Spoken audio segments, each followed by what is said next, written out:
ini ada hikmahnya. Nabi Muhammad itu berpikir membutuhkan tempat yang sunyi, membutuhkan ketenangan dan segala macam. Maka teman-teman yang mulia, gunakanlah waktu-waktu saat sunyi untuk digunakan berpikir, merenung. Ya bukan hanya tentang pekerjaan atau pelajaran, tapi ya merenung, berpikir, aku ini hidup untuk apa sih? Aku tujuannya hidup untuk apa? Kemarin aku melakukan apa? Apa yang harus aku perbaiki? Ketika sudah melakukan pemikiran, insya Allah semakin hari semakin baik.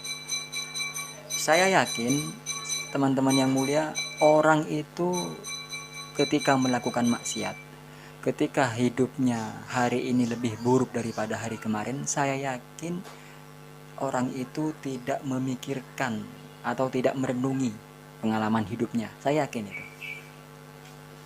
Tapi ketika ada orang semakin hari semakin baik dari sebelumnya, pasti orang itu setiap hari mengevaluasi dirinya sendiri. Maka orang yang beruntung itu adalah orang yang setiap malam sebelum tidur merenungi atau mengevaluasi dirinya sendiri. Oh ya, aku tadi seharian ngapain aja ya?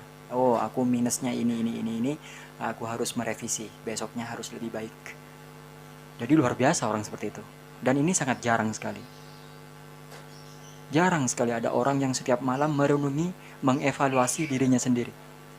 Jarang orang seperti ini. Yang banyak apa? Mengevaluasi orang lain. Apa? Ghibah, dengki, iri, hasud. Ini kebanyakan orang.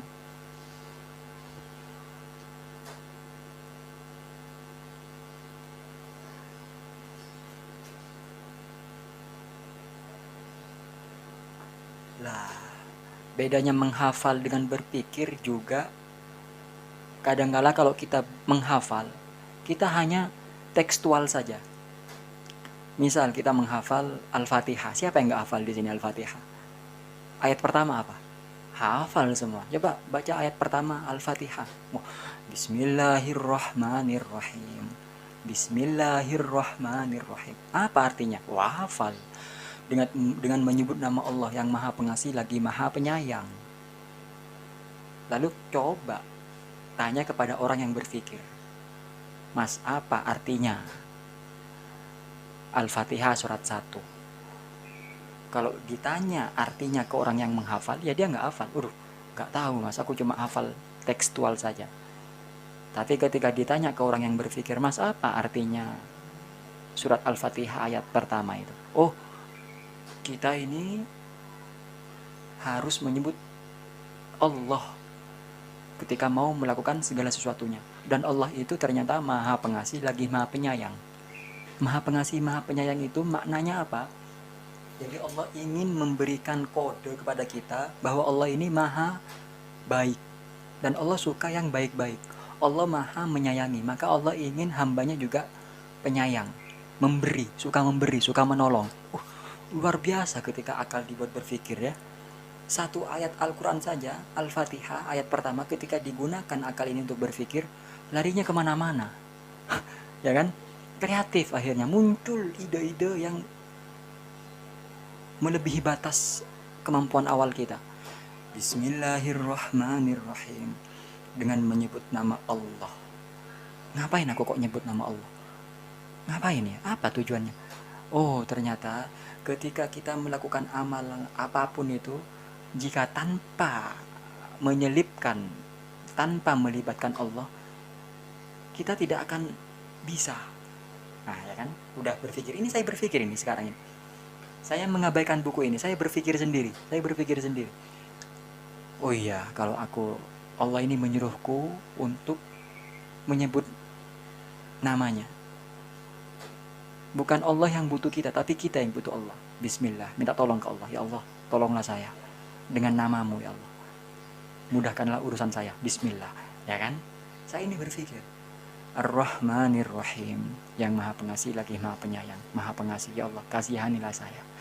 Ya Allah, sayangilah saya. Jika engkau tak menyayangi saya ya Allah, jika engkau tak mengasihani saya ya Allah, maka siapa lagi yang mengasihi saya ya Allah.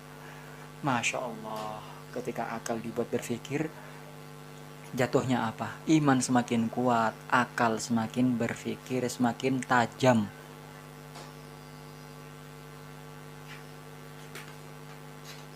Nah, karena sudah berpikir, besok-besok ketika mendengar orang mengatakan basmalah, Bismillahirrahmanirrahim, kita ini yang sudah berpikir tahu maknanya. Ya Allah, rahmatilah ia ya Allah, kasihanilah ia ya Allah, karena ia telah menyebut namamu ya Allah.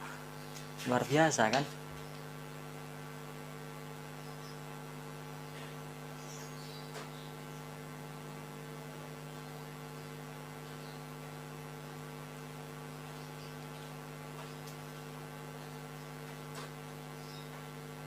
Ketika orang selalu merenung, jadi ketika akal ini digunakan untuk terus berpikir, terus merenung, maka setiap apa yang kita lihat itu pasti ada hikmahnya.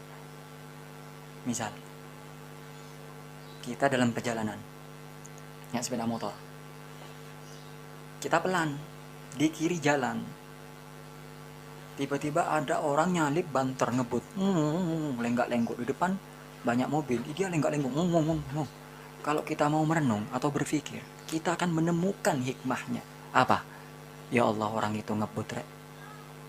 Ternyata, yang pertama, ketika kita dalam keadaan genting, kita dituntut untuk lebih berhati-hati, tapi tetap dalam keadaan banter, misal. Hikmahnya berhati-hati, fokus, teliti. Orang ngebut kan pasti fokus itu. Hikmah yang kedua, orang itu ngebut, ternyata pengendara lain ini kaget, misuh atau marah. Weh, hati-hati cong, hati-hati, diklakson. Hikmahnya apa? Oh, ternyata orang yang ugal-ugalan di jalan menyebabkan orang yang lain kaget atau orang yang lain menjadi marah. Oh, berarti aku harus pelan-pelan biar orang yang aku lewati tidak marah. Hikmahnya apa? Oh, di jalan harus pelan-pelan. Toh nggak ada apa-apa, nggak ada target jam tujuan, jam harus nyampe jam berapa dan segala macam. Banyak sekali hikmahnya. Melihat tumpukan sampah di pinggir jalan, oh alah, ini loh. Kalau sudah seperti ini, nanti hujan, sampah ini mengalir, lalu mampet, banjir. Ternyata yang salah manusia ya. Bener ya firmannya Allah ya, bahwa kerusakan di bumi ini disebabkan oleh tangan-tangan manusia sendiri. Lah, berpikir akhirnya. Itulah kalau akal kita digunakan untuk berpikir. Nah, ini bab 5. Terima kasih Mas Khalifah Bisma Sanjaya telah memberikan ilmu kepada kita semua, bahwa akal kita ini gunakan, jangan dibiarkan, jangan dibuat tumpul. Jangan digunakan hanya untuk menghafal saja tanpa mengkaji. Atau bahkan kita kalau mengaji Al-Quran, kita hanya mengaji saja tekstual. Bahkan kita nggak baca terjemahannya. Bismillahirrahmanirrahim. Tabarakalladzi biyadihil mulk wa huwa ala kulli syai'in qadir. Alladzi khalaqal mauta wal hayata liyabluwakum ayyukum ahsanu amala wa huwal azizul ghafur. Kita hanya tahu teks Arabnya saja tanpa tahu maknanya, tanpa tahu apa itu hikmahnya. Eman ternyata ya. Nah, terima kasih. Obat malas dosis tinggi. Apa hubungannya dengan obat malas? Ya kalau sudah dibuat berpikir, tentu otak tidak tumpul. Malas ini sumbernya karena otak tumpul. Wes, itu aja intinya, poinnya di bab 5 ini. Kalau otak sudah tidak tumpul, kreatif, jadi setiap saat inovatif, ada saja yang mau dilakukan. Ini hikmahnya. Mudah-mudahan kita panjang umur sehingga kita bisa melanjutkan ke bab berikutnya, yakni